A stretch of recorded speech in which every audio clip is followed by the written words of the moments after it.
자, 우리 다 같이 말씀 출애굽기 20장 13절 말씀 봅니다. 출애굽기 20장 13절.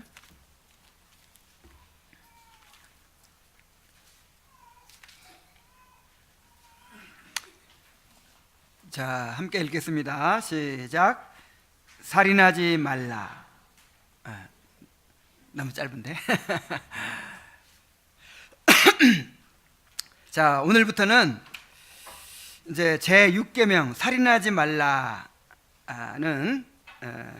계명에 대해서 살펴보게 됩니다. 제 134문은 제 6계명은 무엇입니까? 답. 제 6계명은 살인하지 말라 하신 것입니다. 이렇게 되어 있어요. 자, 기본적으로 이 6계명이 말하는 바는 인간의 생명을 존중하고 보호하라는 것입니다. 자, 6계명이 말하는 게 뭐라고요? 인간의 생명을 존중하고 보호하라는 것이죠. 인간은 하나님의 형상이고 인간의 생명은 하나님께 속한 것입니다. 그러므로 하나님을 경외하는 차원에서 인간의 생명을 존중하고 보호해야 된다는 것입니다. 그러므로 살인하지 말라는 이 짧은 계명 안에는 인간의 생명을 존중하고 보호하기 위한 수많은 명령들이 포함되어 있어요. 그러니까 여러분, 그 10계명이 꼭 10계명이 아니고 성경 전체에 다 이렇게 퍼져 있다고 했죠. 이제 10계명은 그 하나님의 모든 계명들을 요약한 것이고 그 하나님의 계명에 대한 설명이 성경 전체에 다 기록되어 있어요. 그래서 그 전체에서 6계명에 해당되는 내용들을 다 이렇게 이제 정리를 하면 인간의 생명을 존중하고 보호하기 위한 모든 명령들이 다 들어있는 거예요. 그래서 대요리문답이 보여주는 6계명에 요구된 의무들을 보면 심지어 어떤 명령들도 있냐면요, 영적 즐거움을 누려야 된대요. 그러니까 살인하지 말라 이 계명 지키려면 어떻게 해야 된다고요? 영적 즐거움을 누려야 돼요. 이게 어떤 관계가 있을까요? 그리고 부드럽고 예의 있는 말을 하라, 이런 명령들도 있어요. 이게 전부 살인하지 말라는 계명과 연관되어 있어요. 그러니까 사람의 생명을 존중하고 보호하기 위해서 이게 다, 이런 명령들이 다 포함되어 있는 거예요. 그래서 얼른 들으면, 아니, 살인하지 말라는 말과 영적 즐거움을 누리는 소리라는 게 무슨 관계가 있나 의아하게 생각할 수도 있어요. 그래서 먼저 6계명이 말하고자 하는 것이 무엇인지를 살펴본 후에 6계명에 요구된 의무와 금지된 죄들을 차례로 살펴보려고 합니다. 우리가 계명 하나하나 배울 때마다 정말 우리의 눈이 뜨이고, 우리 생각이 넓혀지죠. 정말 우리를 향한 하나님의 요구가 이런 것이구나. 근데 이 6계명도 굉장히 아마 충격적일 거예요. 6계명 지키려면 이렇게 해야 되는구나. 살인하지 말라는 명령이 바로 이런 것이구나 하는 것을 이제 한 몇 주간에 걸쳐서 배우게 될 것입니다. 그래서 오늘은 이제 6계명의 일종의 개요, 6계명에 대한 간단한 설명부터 먼저 하고 나서 다음 주부터 그 요구된 의무와 금지된 죄를 또 계속해서 살펴보겠습니다. 자, 살인하지 말라 하는 명령이 어떤 것일까요? 모든 생명을 죽이는 것을 금하는 것이 아니라, 살생을 금하는 것이 아니라 인간의 생명을 죽이는 것, 살인을 금하는 것입니다.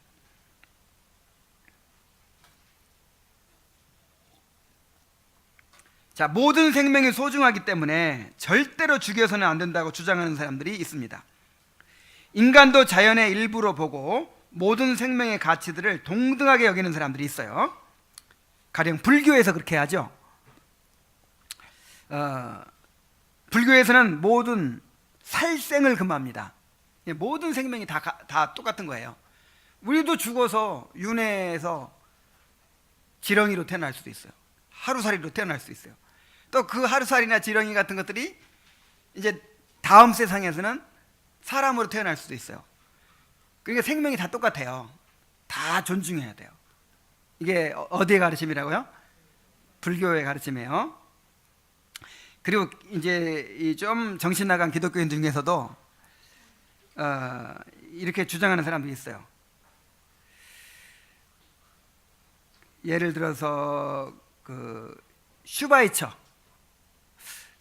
이야, 이런 성자를 정신 나간 사람이라고 하다니. 이 슈바이처의 생명 경영의 사상은 유명합니다. 아무리 뜨거운 여름에도 문을 꼭 닫고 있으라고 했어요. 그 사람은 모기나 막 이렇게 들어와가지고 이 등잔불에 들어가서 죽으면 어떡해요? 모기의 생명 하나도 아껴야 돼. 그리고 어떤 사람들이 이제 나무와 나무 사이에 그 해먹 그물 침대를 매놓고 누워 있으니까 호통을 쳤대요. 이 나무가 얼마나 괴롭겠냐.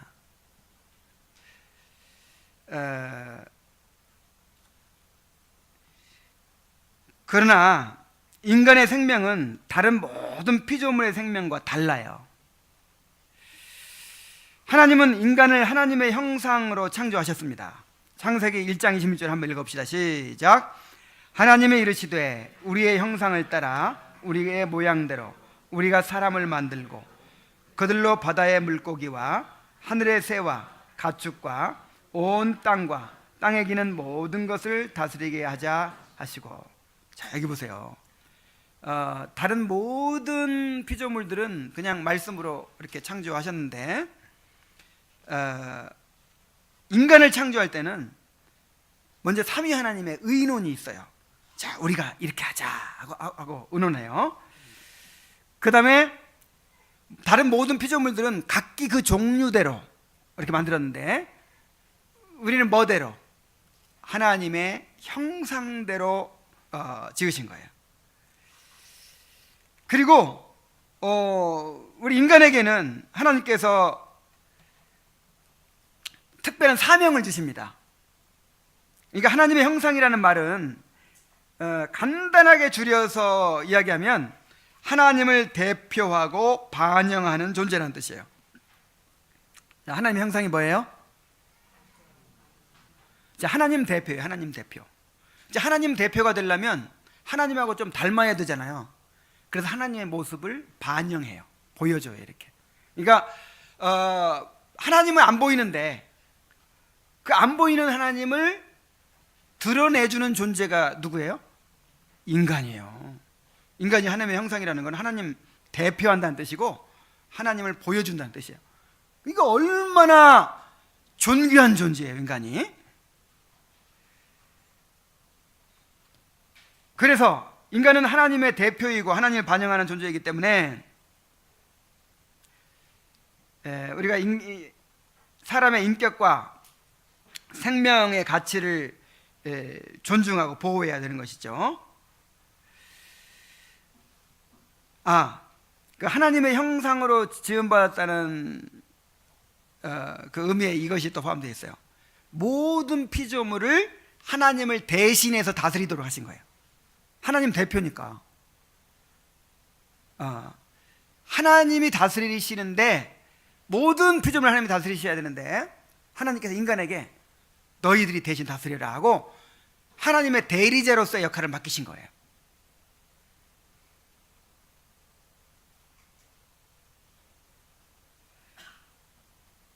자, 이렇게 하나님은 사람을 하나님의 형상대로 지으셨기 때문에 살인하지 말라 이렇게 명령하신 거예요. 인간의 생명을 존중하고 보호해라. 창세기 9장 6절 한번 읽습니다. 시작. 다른 사람의 피를 흘리면 그 사람의 피도 흘릴 것이니 이는 하나님이 자기 형상대로 사람을 지으셨음이니라. 살인한 자를 어떻게 해버리라? 살인한 자는 죽여라. 이 사람을 죽인 사람은 살아있을 자격이 없다는 거예요. 죽여라. 왜 그렇게 사람을 죽이면 큰 죄입니까? 사람이 하나님의 형상이기 때문에. 중국의 황제가 사신을 보내면 누구의 권위로 오는 거예요? 중국 황제의 권위로 와요. 그러면 이제 이 옛날 우리 조선의 왕은 그 사신 앞에 머리를 9번 조아립니다. 9번 조아려서 엎드려서 절을 해요. 자, 누구를 대신하는 거니까? 황제를 대신하는 거니까. 그런데 이렇게 하나님을 대신하는 존재인, 하나님의 형상인 인간의 생명을 해치는 것은요, 하나님을 해치는 일이에요. 그래서 가장 큰 죄가 되는 거예요. 그래서 그 사람도 죽여라 그랬어요. 하나님은 다른 모든 피조물들을 인간이 관리하고 사용하도록 허락하셨어요. 그러니까 여러분, 이 하나님의 창조의 주인공은 누굽니까? 하나님의 창조의 주인공이 누구예요? 인간이에요, 인간. 연우가 태어나기 전에 연우의 방을 막 꾸몄겠죠. 이불도 사다 놓고 흔들 이렇게 무슨 장난감도 사다 놓고 모빌도 달아 놓고 벽지도 막 해놓고 다 했겠죠. 근데 그 모든 게 결국 누구를 위한 거예요? 연우를 위한 거죠. 창조가 이와 똑같아요. 빛을 만드시고, 그 다음에 둘째 날은 하늘 궁창을 만드시고, 셋째 날은 하늘과 땅 바다를 만드시고, 또 하늘의 별들과 땅의 물고기와 모든 걸 다 만드셨죠. 식물들을 만드시고, 이 모든 과정들이 누구를 위한 거예요? 인간을 위한 거예요. 그래서 창조 시에 모든 식물을 인간과 동물에게 먹을거리로 주셨고, 홍수 후에는 동물도 식물로 사용하도록 허락하셨어요. 그러니까 인간은 모든 피조물들을 관리하고 사용할 권리가 있는 거예요.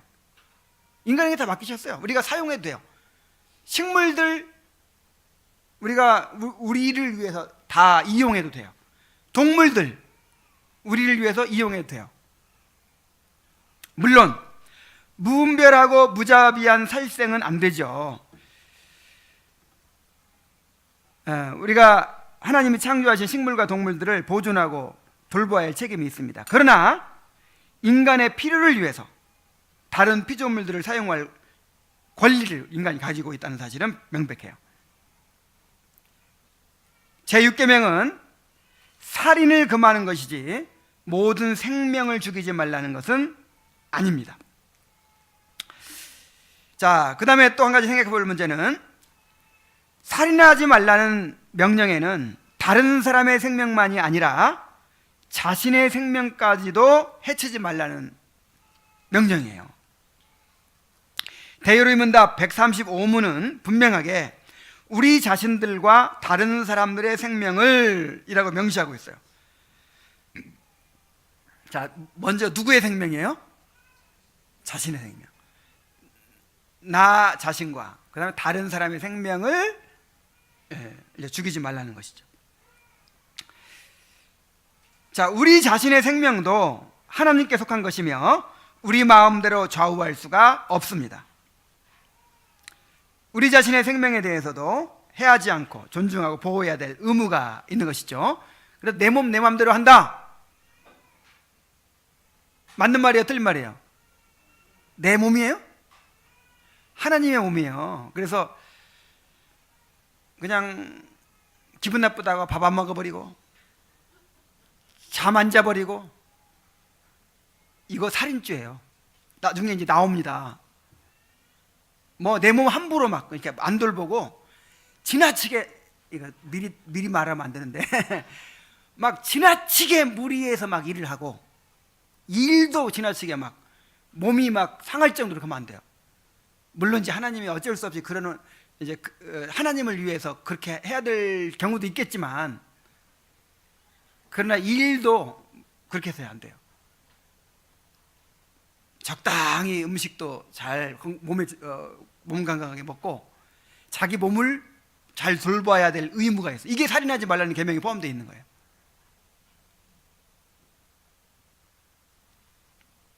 그래서 아까 영적 즐거움을 누리라, 이것도 왜 들어있냐면, 마음의 즐거움은 양약이라도 심령의 근심은 뼈로 마르게 하느니라. 그냥 근심하고 그냥 한숨 쉬고 막 그러면 뭐가 말라요? 살인죄! 수명을 갉아먹고 있어요 지금.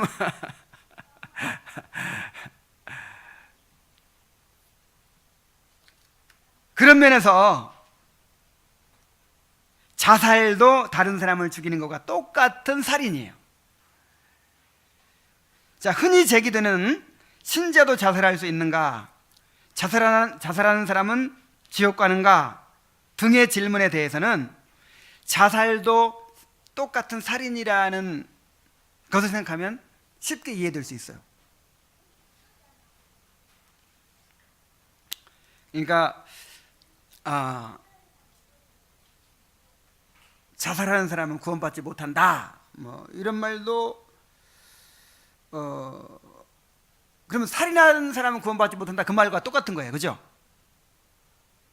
살인하는 사람은 구원받지 못한다, 이게 성립이 됩니까? 이제 이론상으로, 그냥 실제적으로는 구원받은 사람이 살인할 리가 거의 없죠. 근데 이제 그런 고난이 있고 막 어떤 특수한 상황 가운데 있을 때 특별한 경우 그럴 가능성도 있어요. 다윗도 살인했잖아요. 그럼 다윗은 구원 못 받았나요? 그래서 정말 구원받은 사람이 잘할 가능성이 없죠, 거의. 그렇지만 이제 뭐 그럴 가능성이 이론적으로 있잖아요. 그런 경우에 무조건 뭐 자살한 사람 지옥 간다, 꼭 이렇게 단정 지을 수만은 없는 거예요. 그래서 자살도 살인죄와 똑같다, 이렇게 생각하면 돼요. 자, 그러면 낙태는 어떻게 봐야 할까요? 낙태. 태아를 사람으로 보지 않는 시각이 있어요.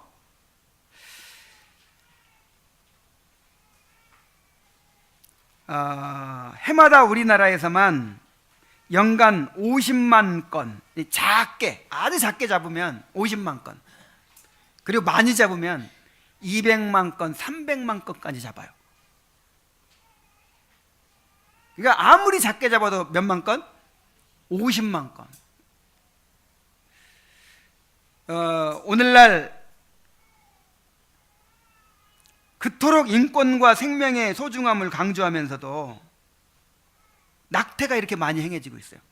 우리나라에서만 50만에서 200만 건, 전 세계적으로 하면 5,500만 건에서 7,500만 건. 참 신기하죠? 이 유기견들이 막 짐승 물어가고 막 사람 해치고, 그런데 그거 이제 좀 이렇게 정리하려고 하면 막 결사반대입니다. 소중한 생명을 함부로 죽인다고 그 유기견들을 보호해야 된다는 거예요.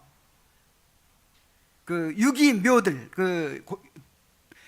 이 고양이들, 들고양이들 일부러 밥 주러 다니는, 새벽에 이제 나오면은, 야, 어쩌면 그렇게 부지런한지 새벽마다 와가지고 이렇게 그 고양이 밥 주러 다니는 사람들이 있어요. 자기 돈 들여서. 그렇게 생명을 존중합니다. 그 고양이들 다 잡아 없애야 되거든요. 그 유기견들 다 잡아 없애야 된단 말이에요. 근데 그거 못 건드리게 해요. 근데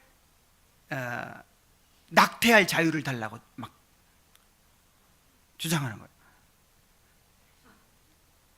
얼마나 모순입니까? 자, 그 이유는 태아를 생명으로 보지 않기 때문이에요. 그래서 지금 그 낙태가 불법인데, 말만 불법이지 얼마든지 합니다. 지금 병원들에서 뭐 해주는 병원이 얼마든지 많고 하고 있어요. 그런데 그것마저도 허용해 달라는 거예요, 법적으로. 낙태 허용 법안이 지금 계속 주장되고 있고 막 데모하고 그러죠, 요즘에.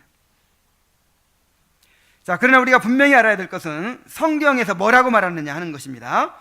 성경은 태아도 하나님께 지음받은 명백한 사람으로 봅니다. 시편 139편 13절 16절에 주께서 내 장부를 지으시며 나의 모태에서 나를 조직하셨나이다. 내 형질이 이르기 전에 주의 눈이 보셨으며 나를 위하여 정한 날이 하나도 되기 전에 주의 책에 다 기록이 되었나이다. 자, 내가 이미 어디에 기록되어 있어요? 태어나기도 전에 주님의 책에 다 기록이 되어 있어요. 진요섭이라는 한 사람의 이름이 다 기록되어 있어요. 창세기 25 창세기 그냥 넘어가고 에레미야 1장 5절에 봅시다. 내가 너를 복중에 짓기 전에 너를 알았고 내가 태에서 나오기 전에 너를 구별하였고 너를 열방의 선지자로 세우노라 하시기로. 자, 복중에 짓기 전에는 무슨 말이에요? 우리 모습이 다 형성되기 전부터 하나님이 우리를 아셨다는 거예요. 개인적으로 알아요. 그리고 태에서 태어나기 전에 태중에 있을 때부터 구별하였다. 그래서 하나님의 자녀로 구별했대요. 이런 뱃속에서부터 하나님의 자녀로 택하시는 것입니다. 그 전부터 택하시는 거예요.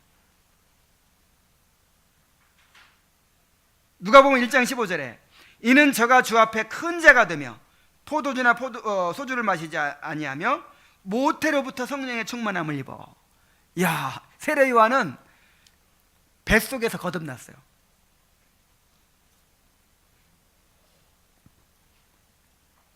여러분, 그 중생과 회심이 있어요. 중생과 회심은 같은 사건이죠. 근데 어떻게 달라요?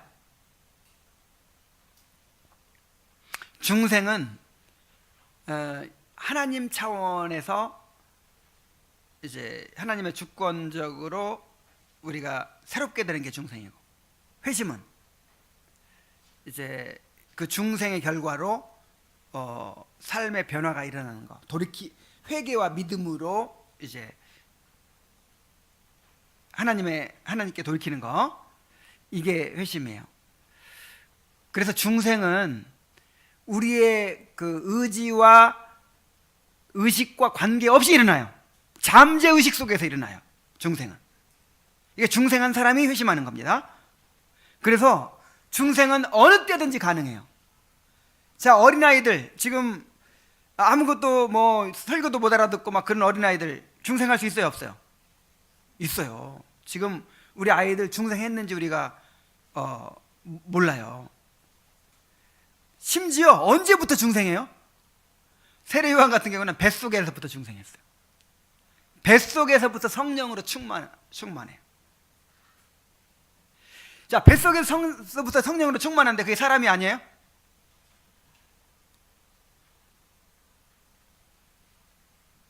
누가복음 1장 44절. 보라, 내 문안하는 소리가 내 귀에 들릴 때에 아이가 내 복중에서 기쁨으로 뛰놀았도다. 마리아가, 예수님을 잉태한 마리아가 세례 요한을 잉태한 마리아를 만나러 왔어요. 오니까 세례 요한은 얼마나 성령이 충만한지 뱃속에서부터 예수님을 알아보고 막 뛰노는 거예요. 그래서 이 태중에 있을 때부터 완전한 사람인 거예요. 하나님 것이 사람의 생명이에요. 그리고 실제로 다 이 모든 기관이 다 형성되잖아요. 점진적이어서 그렇지 모든 기관이 다 형성이 되잖아요. 자, 그러면 언제부터, 그러면 몇 개월부터 사람으로 봐야 될까요?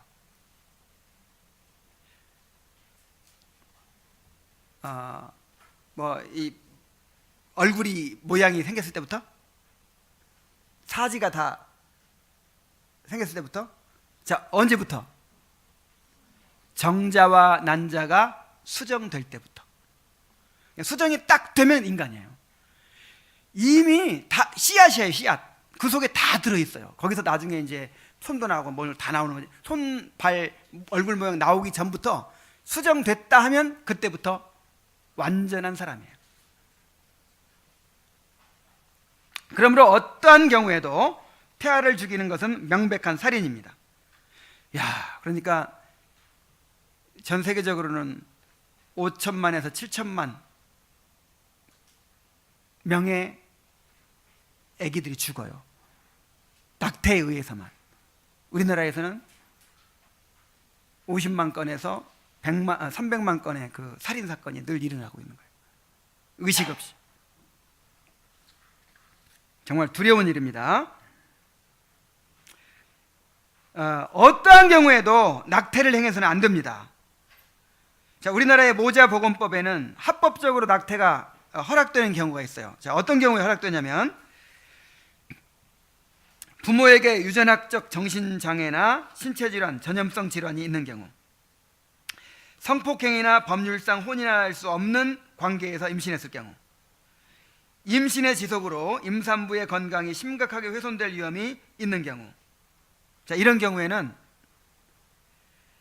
이제 합법적으로 이렇게 낙태를 해줘요. 그러니까 예를 들어 친족 간에 어떻게 그런 잘못된 일이 일어나 가지고 아이를 임신했으면 결혼할 수가 없잖아요. 그러면 이제 합법적으로 낙태할 수 있는 거죠. 뭐 성폭행을 당했다. 그럼 합법적으로. 근데 혹시 이런 경우가 있을 수는 있어요. 이제 뭐 엄마나 아기, 그러니까 그 아기 때문에 엄마가 지금 죽는다 당장. 글쎄요, 그런 경우에는 모르겠어요. 그런 경우에는 모르겠어요. 근데 그 외에 어떤 경우에도 낙태는 살인입니다. 어떤 경우에도.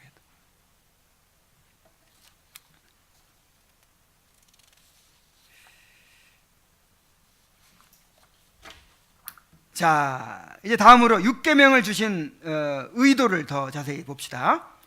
제6계명은 살인만이 아니라 살인의 뿌리가 되는 모든 생각과 태도와 말과 행동을 금하는 것입니다.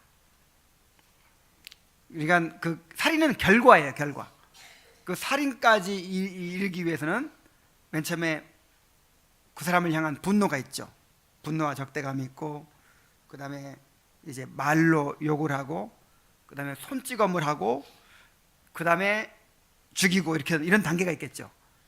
근데 어디부터가 살인인 일이라고요? 마음의 생각부터, 태도부터가 살인이에요. 뿌리부터가 살인이에요. 주님께서 그렇게 가르치셨어요. 마태복음 5장 21절로 22절 함께 읽어보겠습니다. 시작. 옛사람에게 말한 바 살인하지 말라. 누구든지 살인하면 심판을 받게 되리라 하였다는 것을 너희가 들었으나 나는 너희에게 이르노니 형제에게 노하는 자마다 심판을 받게 되고 형제를 대하여 나아가라 하는 자는 공회에 잡혀가게 되고 미련한 놈이라 하는 자는 지옥불에 들어가게 되리라. 그러니까 유대인들은 살인하면, 사람을 죽이면 심판받게 된다 하는 것을 늘 배워왔어요. 근데 예수님이 누구십니까? 이 살인하지 말라는 계명을 제정해 주신 분이에요. 이 10계명을 주신 분이에요. 10계명을 직접 주셨던 분이 오셔서 직접 말씀해 주시는 거예요. 저자직강으로 내가 살인하지 말라는 계명 줄 때는 이런 의도로 줬다. 범위를 여기까지 한정한 거다. 이렇게 이제 설명을 하십니다. 그래서 유대인들은 사람을 실제로 죽여야만 심판받게 된다고, 살인죄로 심판받게 된다고 그렇게 배웠는데, 그 법을 직접 제정해 주신 예수님 말씀하시기를 형제에게 노하는 자마다 심판을 받게 되고, 이 살인죄로 심판받게 된다 이 말이에요. 형제에 대해 라가라 하는 자, 라가는 유대인의 욕설인데 머리가 빈 사람 그런 뜻이에요. 옛날에 한참 이 골빈 놈 뭐 이런 욕이 있었어요. 이런 이제 사람을 멸시하는 거, 이런 욕설을 하는 것도 이제 심판을 받게 된다는 것이죠. 그 다음에 미련한 놈이라 하는 자는 지옥불에 들어가게 되리라. 그러니까 다 똑같은 살인죄다 그 뜻이에요. 분노하는 것도, 욕하는 것도, 멸시하는 것도 다 똑같은 살인죄에 해당한다. 하이델베르크 요리문답에서도 이것을 잘 보여주고 있습니다. 106문 우리 함께 읽읍시다. 시작. 그런데 이 계명은 살인에 대해서만 이야기합니까? 답 아닙니다. 하나님께서는 살인을 금함으로써 살인의 뿌리가 되는 시기, 증오, 분노, 복수심 등을 미워하시며 이 모든 것들을 살인으로 여기신다고 가르칩니다. 자, 살인의 뿌리가 되는 시기, 증오, 분노, 복수심, 자, 이런 것들까지 살인이에요. 살인. 자, 그리고 이 계명이 지금 부정명령으로 되어 있죠. 살인하지 말라 이렇게 되어 있는데, 이 계명의 긍정명령은 사람의 생명을 존중하고 보호하는 모든 일을 하라는 것입니다. 다른 계명들과 마찬가지로 이 계명에도 긍정명령이 포함되어 있습니다. 자, 우리가 대의문답 99문에서 이걸 배웠어요. 우리 한번 같이 읽어봅시다. 시작. 의무가 명령된 곳에서는 그 의무와 반대되는 죄가 금해졌고, 죄가 금해진 곳에서는 그 죄와 반대되는 의무가 명령되었습니다. 없어요? 나한테만 있나? 그러니까 이게 일종의 제휴법적 표현이라고 했잖아요. 부정명령에는 무슨 명령이 포함되어 있고? 긍정명령. 긍정명령에는 부정명령이 포함되어 있기 때문에 살인하지 말라, 미워하지도 말고 시기하지도 말고 분노하지도 말고 폭행을 하지도 말라, 멸시하지도 말라 하는 이 부정명령에는 이제 긍정명령이 포함되어 있는 거죠. 사람의 생명을 존중하고 보호하라, 더 나아가서 사랑하라 하는 명령이 포함되어 있는 거예요. 6계명을 준수하는 일은 사람의 생명을 해치지 않는 것뿐 아니라 사람의 생명을 존중하고 보호하기 위해서 모든 일을 다 하라는 것입니다. 하이델베르크 요리문답 107문을 함께 읽어보겠습니다. 시작. 하나님께서는 시기와 증오와 분노를 정죄하심으로써 우리가 우리 이웃을 자기 자신처럼 사랑하며 인내와 화평과 온유와 자비와 친절을 보이고 우리가 할 수 있는 한 그들을 해악으로부터 보호하며 심지어 원수에게도 선을 행하라고 하셨습니다. 또 웨스민스터 소유리문답 68문을 읽습니다. 시작. 제6계명이 요구하는 것은 모든 합법적인 노력으로 자기 자신의 생명과 다른 사람의 생명을 보존하라는 것입니다. 또 웨스민스터 대의문답 135문입니다. 시작. 제6계명에서 요구된 의무는 우리 자신들과 다른 사람들의 생명을 보존하기 위해 모든 주의 깊은 연구와 합법적 노력을 다하는 것인데, 모든 주의 깊은 연구와 합법적 노력을 다 하라는 거예요. 뭐 하기 위해서? 우리 자신과 다른 사람들의 생명을 보존하기 위해서. 그래서 이제 이것을 다음 주에 그럼 구체적으로 어떻게 뭘 하라는 것인지 그 의무들을 배우게 됩니다. 그러니까 다른 사람 생명만이 아니에요. 내 생명을 위해서도.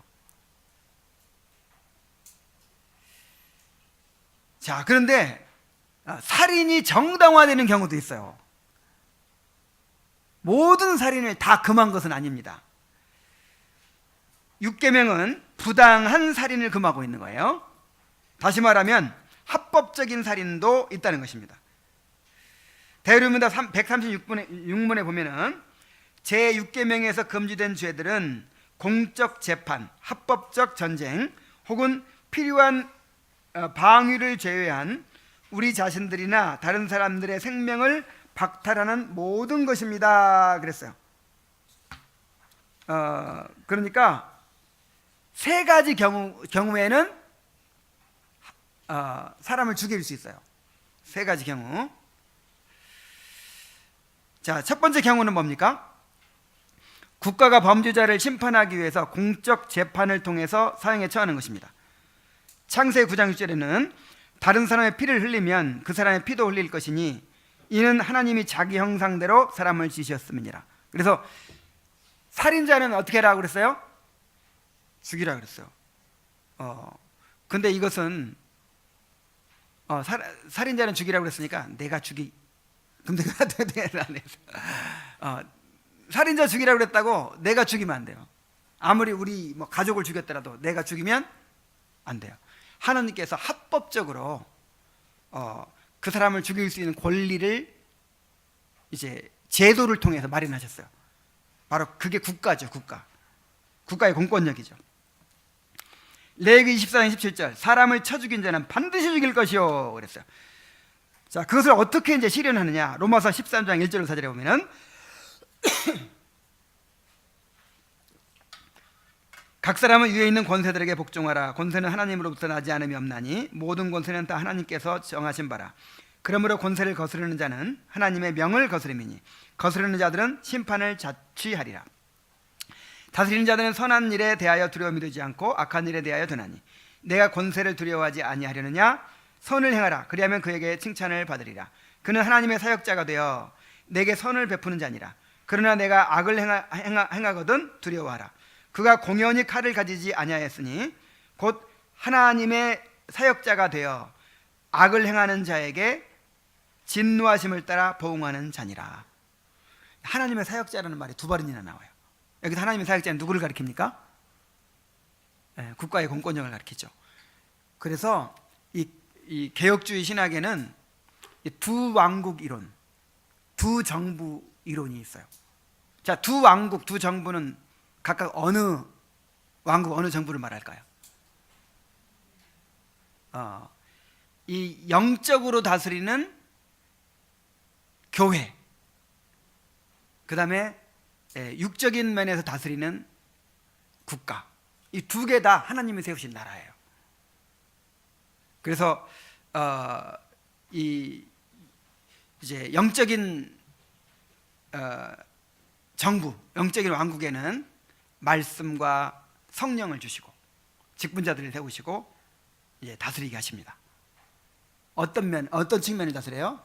영적인 측면을 다스려요. 교회에서 사람을 막 감옥에 가두고 막 그러면 안 되겠죠. 교회에서는 영적인 면에 다스려야지 어떤 이 육적인 면에서 벌을 주고 막 이러면 안 돼요. 이거는 이제 하나님이 어디에 맡기셨냐면 국가에 맡기셨어요. 세상 정부에 맡기셨어요. 그래서 여러분 세상 정부를 이렇게 필요악 정도로 생각하면 안 돼요. 이 제세파나 이런 데서는 뭐 하나님도 모르고 막 뭐 말씀으로 가르치는 거 아니잖아요. 대통령이 성경에 뭐 손으로 얹고 선서하고 뭐 성경 말씀에 따라 그렇게 하지 않죠. 그래도 이 세상 법의 근원이 뭐냐면 하나님의 율법이에요. 하나님 율법에 따라 다 헌법도 만들고 통치하는 거예요. 성경도 몰라도 그걸 자연법이라고 해요. 자연법. 그러니까 살인하면 안 된다는 거, 간음하면 안 된다는 거, 남의 물건 뺏으면 안 된다는 이런 것들 다 어디서 나왔을까요? 어떻게 사람이 그걸 다 거의 일치되게 다 주장하죠? 다 선을 행하도록 하지 악은 다 제하죠. 완전할 수는 없지만 그게 하나님께서 인간에게 심어주신 법, 하나님의 법, 그걸 자연법이라고 하거든요.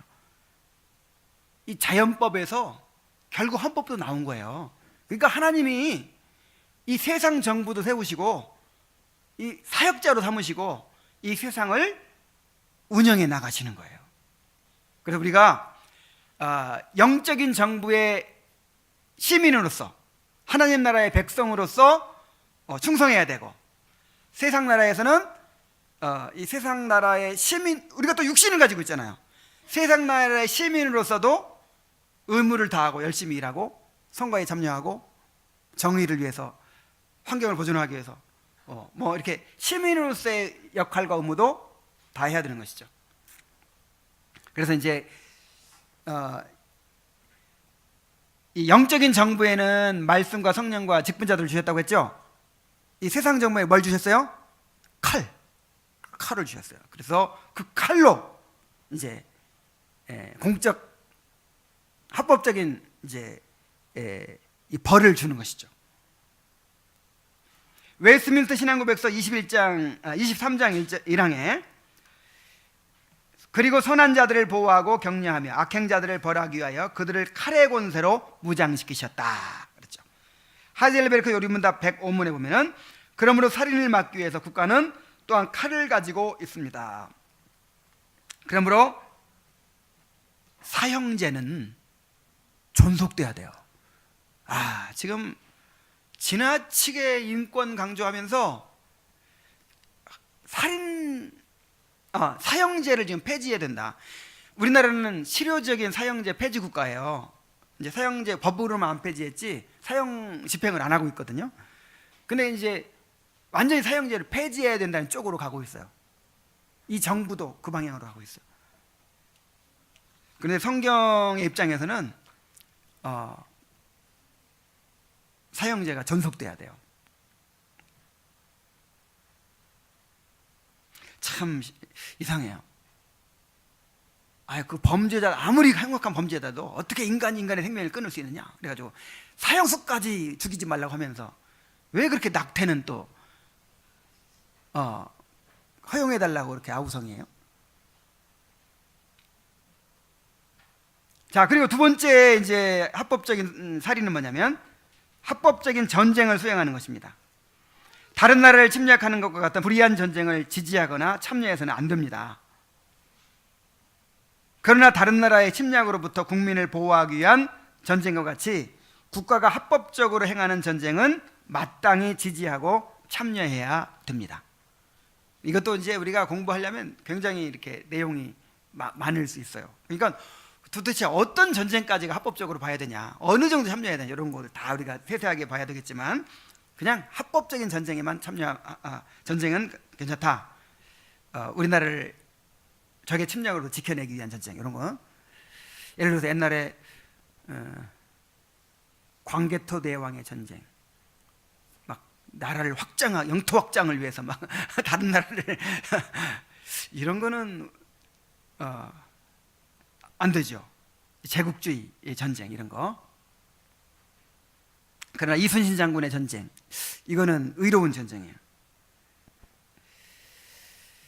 자, 그 다음에 세 번째 경우가 있는데 자신과 다른 사람들의 생명을 빼앗으려는 자들에 대한 정당방위입니다. 자신과 다른 사람의 생명을 보호하기 위해 불가피한 경우에 무력을 사용할 수 있어요. 오른편 뺨을 치거든 왼편을 돌려대라 그랬으니까 누가 우리 가족을 죽이려고 해도, 나를 죽이려고 해도 그냥 죽이시오 이렇게 이거하고 달라요. 이거하고 오른편 뺨을 치거든 왼편 돌려대라 그랬지, 네 생명 누가 죽이려고 하거든 죽어줘라, 그거가 아니에요. 자, 어떻게 다른지 알겠죠? 내 생명은 하나님의 것인데 내 것이 아니에요. 보호해야 된다니까. 그래서 나나 다른 사람의 생명을 빼앗으려고 하는 강도가 들었다든지 막 아니면 그런 일을 당했을 때 이제 불가피한 경우, 평화적인 방법으로 도저히 할 수 없는 불가피한 상황에서 무력을 사용할 수 있다 이 말이에요.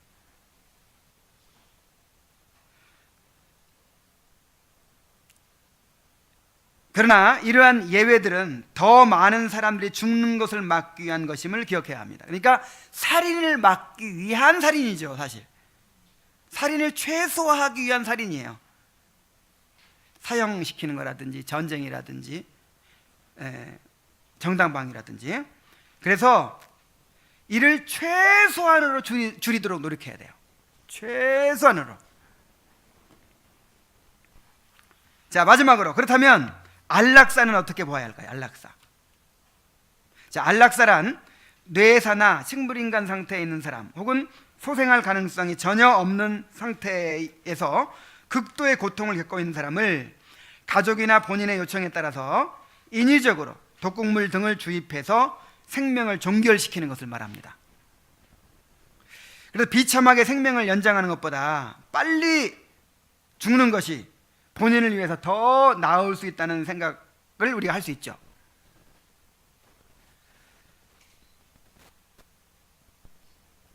그래서 이 안락사가 더 이상 고통을 받지 않고 품위 있게 죽을 수 있는 인간의 권리로 그렇게 인식되기도 합니다.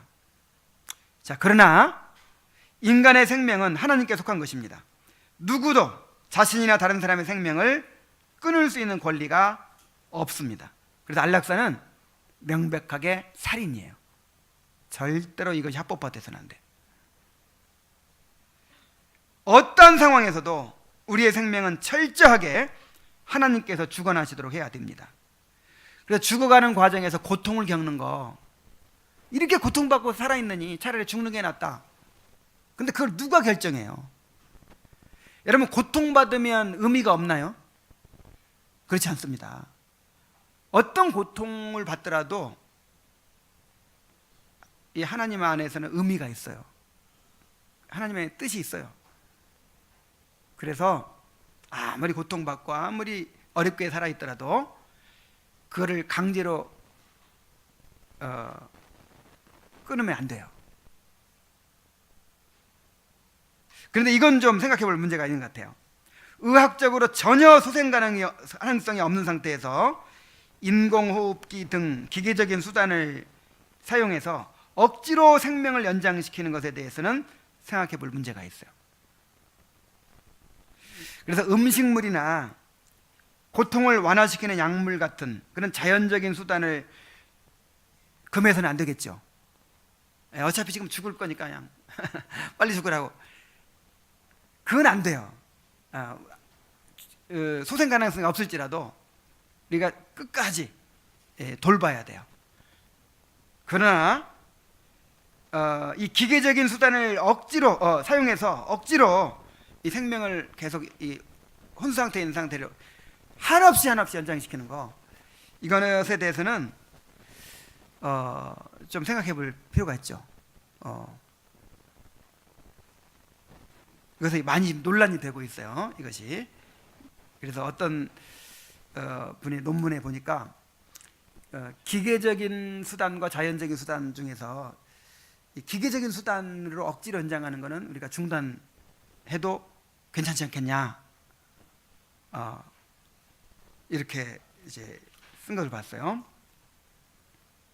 근데 일리가 있다고 생각해요. 자, 우리 살인하지 말라는 계명의 이 전체적인 개요를 우리 한번 살펴봤습니다. 그래서 다음 주에 이제 이렇게 사람의 생명을 함부로 해치지 않고 존중하고 보호하기 위한 그런 명령들, 수많은 명령들을 우리 한번 하나하나 살펴볼 것입니다. 그래서 이 살인하지 말라는 계명, 우리 자신을 비춰보고 또 어떻게 그 계명들을 우리가 순종해 갈지 잘 깨닫게 되시길 바랍니다. 기도하겠습니다.